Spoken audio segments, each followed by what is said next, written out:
what are the problems with narcotics? So the first thing that comes to you is that that do I really need to start this? So will I be overdosing the patient with narcotics? You know, when you start to prescribe it, then will this patient of mine just land up at night in respiratory depression, and there'll be a CPR call which will eventually lead to death?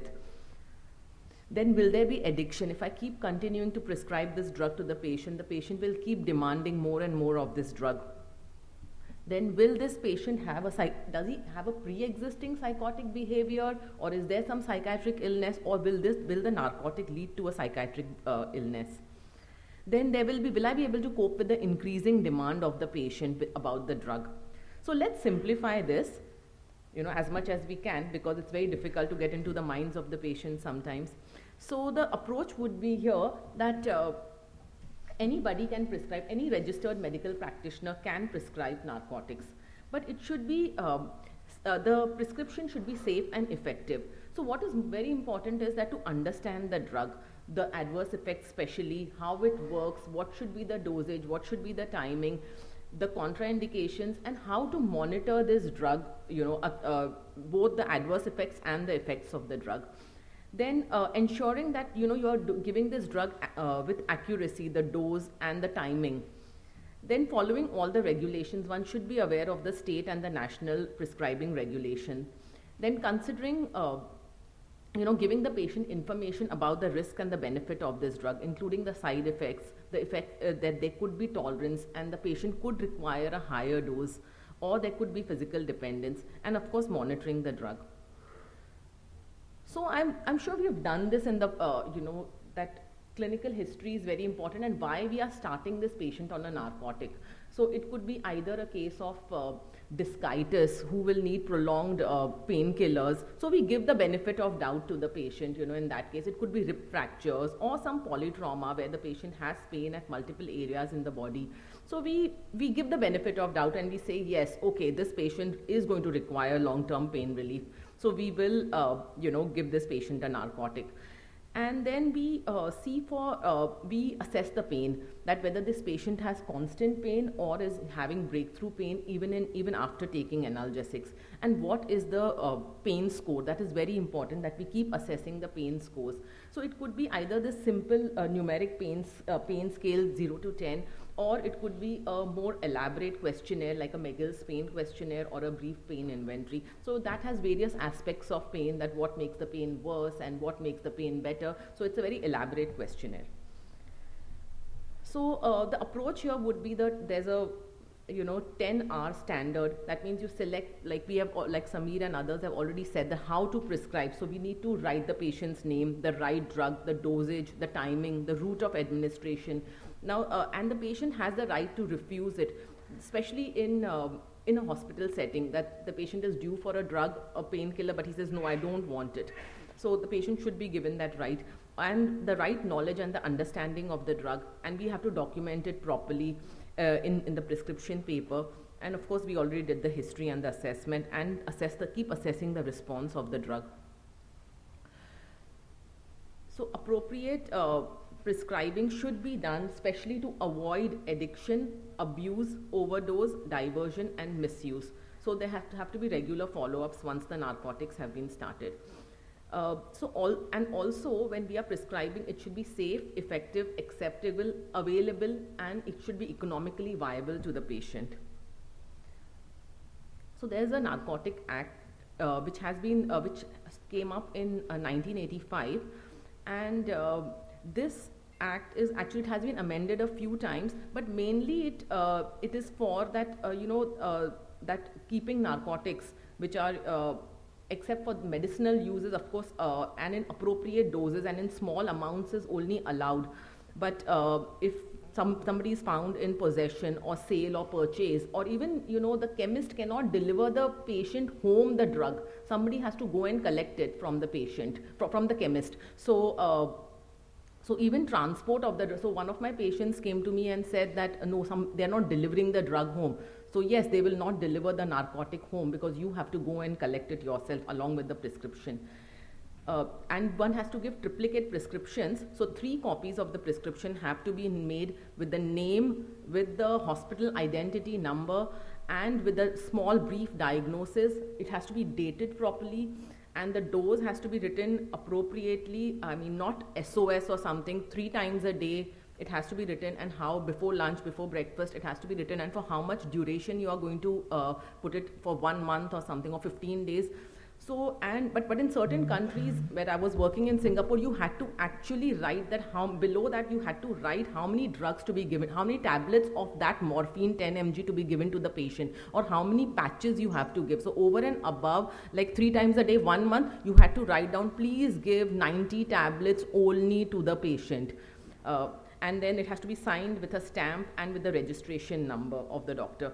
And when the patient goes with this prescription to the chemist, they ask for Aadhaar card or a passport of the patient, and 1 copy goes to the Narcotics Bureau, 1 the chemist keeps, and the other one is given to the patient with stamped, and the chemist writes on it, on the stamp, how many drugs, how many tablets he has given to the patient. So supposing the chemist doesn't have 1 month stock, has only 15 days stock.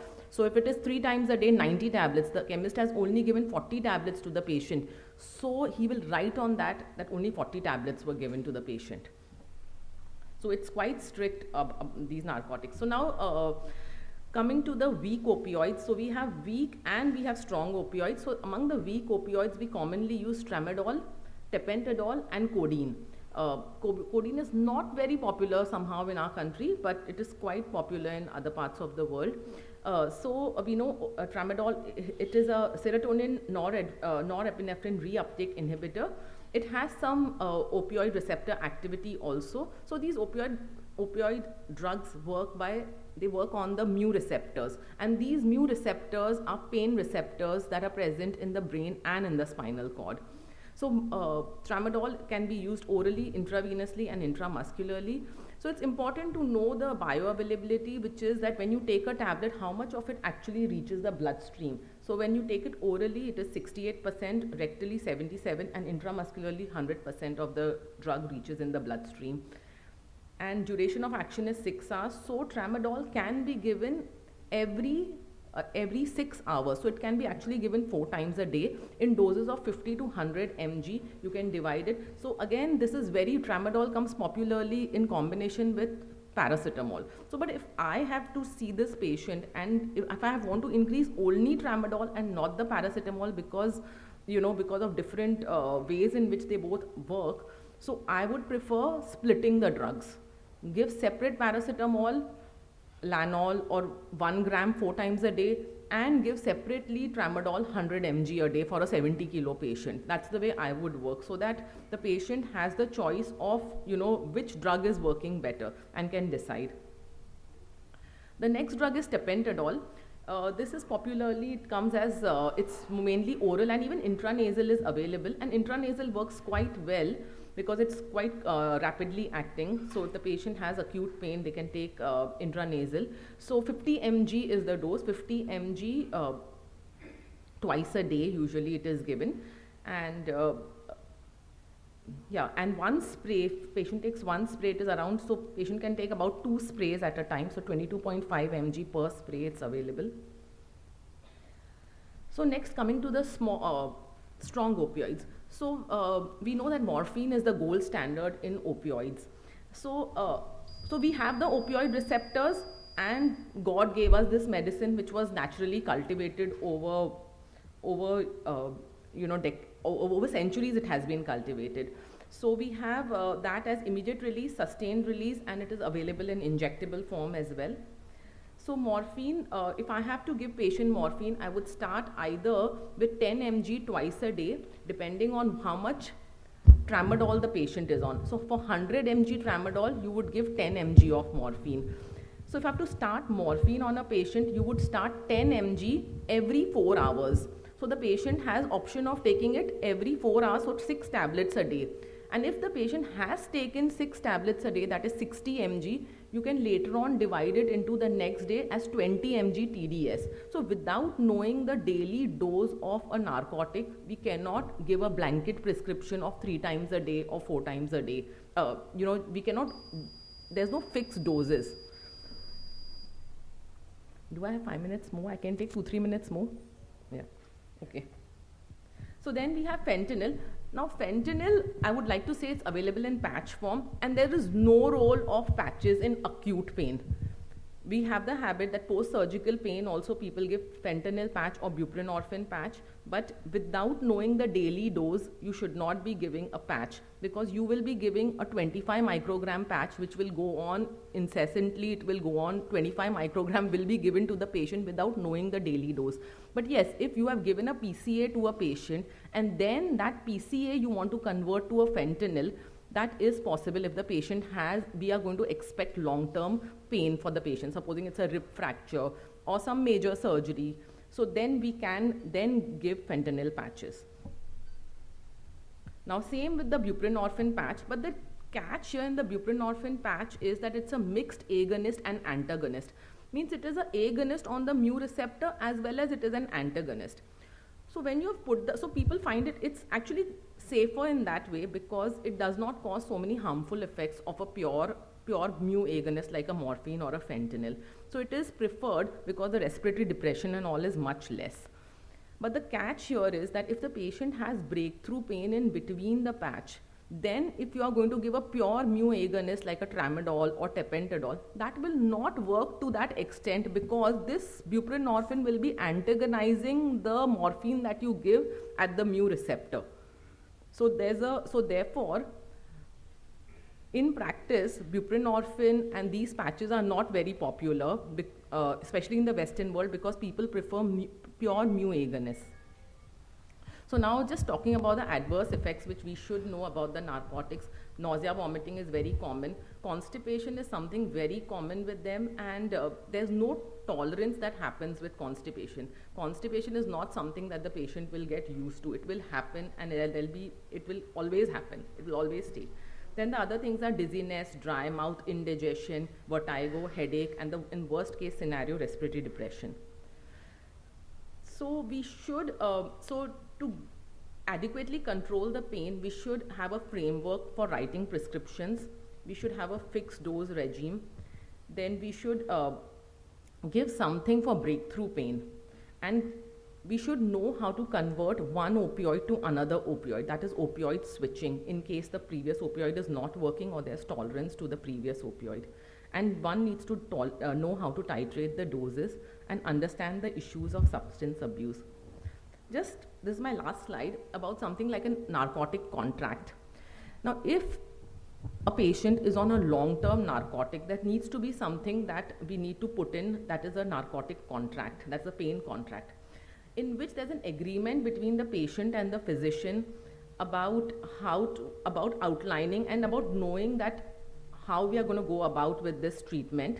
So there has to be a promise that there'll not be any sharing of medication, that you cannot give your morphine to somebody else, that your family member has a headache and you give your morphine to that person. Then a promise that not to use illegally these drugs. Then a promise that the medication will be used only as prescribed and there'll be no overdosing on the medication. And the patient has to be ready anytime for drug testing or pill count. You can call them anytime for that. And so this helps in, if there's any violation of this contract, the physician can stop giving the drugs to the patient. And the purpose of this contract is to improve the care and increase the adherence to the opioid therapy. Thank you. Thank you, Preeti.